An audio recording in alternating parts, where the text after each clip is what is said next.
Hey everyone, welcome back to my channel, Black Box Engineering. So I'm going to talk about Dreamworks and Disney.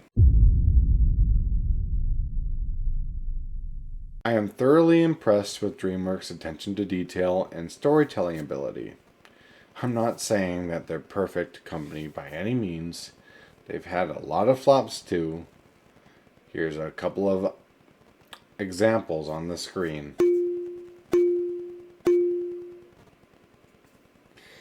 We're all obviously a little concerned about Shrek 5 too. Just saying. However, I am quite certain that they are far more creatively rich and even show a higher standard than Disney has in recent years.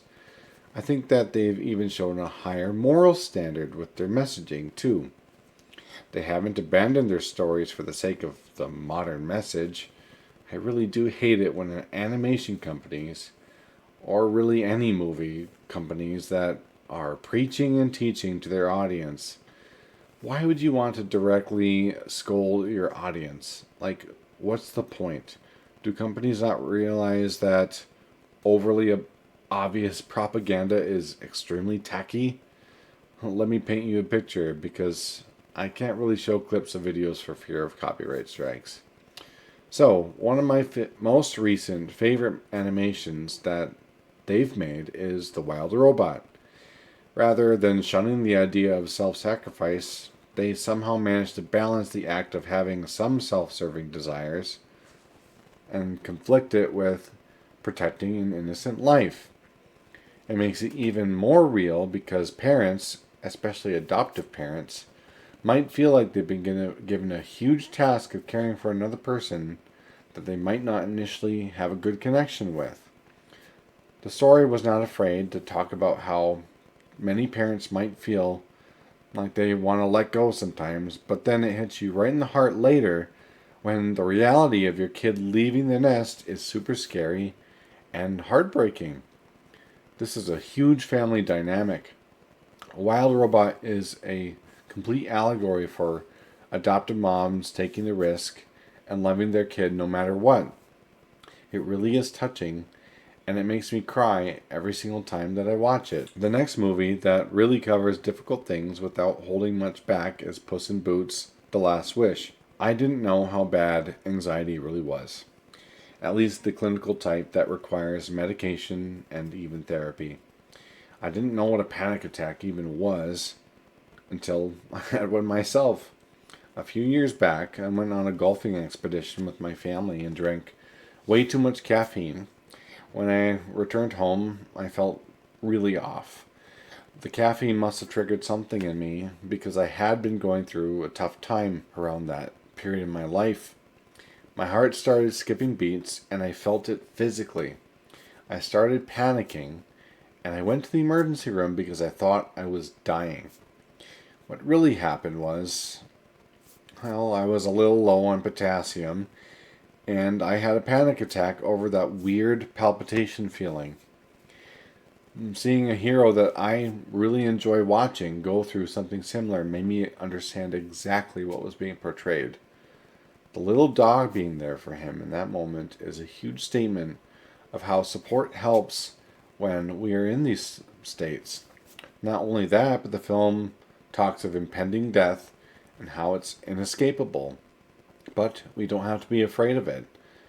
Puss accepted this at the end and fought to the death. Or fought death, whatever way you want to say that. Head on, knowing that his time will eventually come. But the thing is, he's not afraid anymore. The film also talks about some people who will never change morally because by means of Jack Horner. He's an excellent villain that is meant to be hated because he is purposely static, which actually plays really well against the heroes. And lastly, what I really want to do is talk about the live-action version of How to Train Your Dragon. I've had really huge reservations at first. I was thinking, oh boy, Universal is catching Disney-itis with making live-action films now. I was kind of worrying it would be a huge disappointment. I was completely wrong because DreamWorks knocked it out of the park by making faithful adaptation with heart and creativity. The movie was practically shot by shot. They hardly changed any of the characters in a way that made me roll my eyes or groan. I actually couldn't stop smiling throughout the whole movie. I do not mean to say that live action movies are better in any way. I actually prefer animation because it's so expressive. But I don't think that adaptation shouldn't be worth exploring sometimes. Because, well, what if you can make a spectacle that makes you think, how on earth did they film that?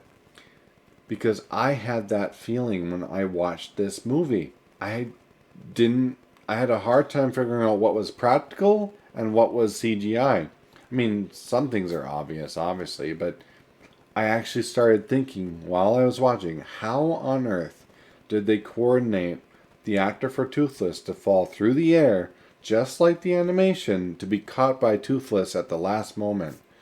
That was an amazing scene.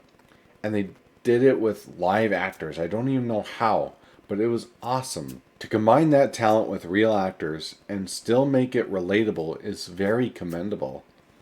My only small gripes with the film are with some of the actors. Hiccup was a little wooden at times, but this may be because he's new to the show business. He really shined when Toothless was around for sure, and sometimes showed plenty of emotion. Gobber also seemed to have lost his accent somehow. Oh well. I found it actually really neat how the movie explained why the island of Berk had a wide selection of people from different ethnicities. Rather than just inserting this for social points, they gave it some kind of story beat and actually worked it in the story without it really being an issue. They didn't make a preachy point on this at all. They just literally said something like, we went around the world and people joined us. That's it. That's superhuman, and it works for an imaginary world.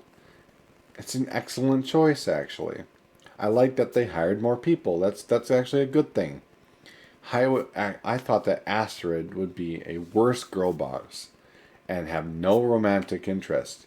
But no, she actually showed vulnerability just like the original film. Imagine that. A female character who realizes that they aren't perfect. Mind-blowing, right? The CGI dragons were incredible.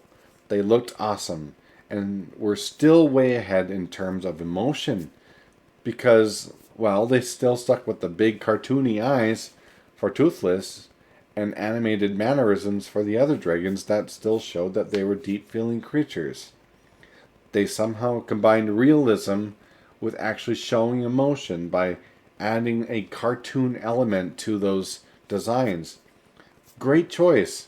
Wonderful choice, actually. Disney, on the other hand, just doesn't get it. They have botched Lilo and Stitch by making Nani a self-seeking woman who only wants to achieve her goal of going to be a researcher or going to college. I didn't actually end up watching the film because of reviews that I've heard of.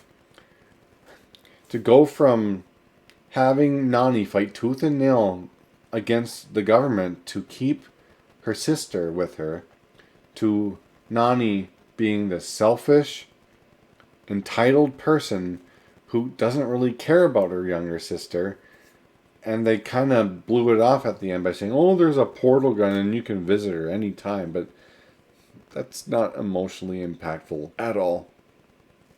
They botched Snow White by removing any of the romance and replaced it with a do no wrong bastardization type of princess. Disney has been largely anti-family in recent years. They also sucked the soul out of the lions in Lion King by having terrible CGI that they didn't make any effort to show any kind of emotion. I mean, they could have done what Dreamworks did. They could have, stylized those animals in some way to where they didn't exactly look 100% real, but still had features to make them look real enough, but still have the ability to make it obvious that they were showing more emotion. I think Disney is going to get a run for their money. Big time.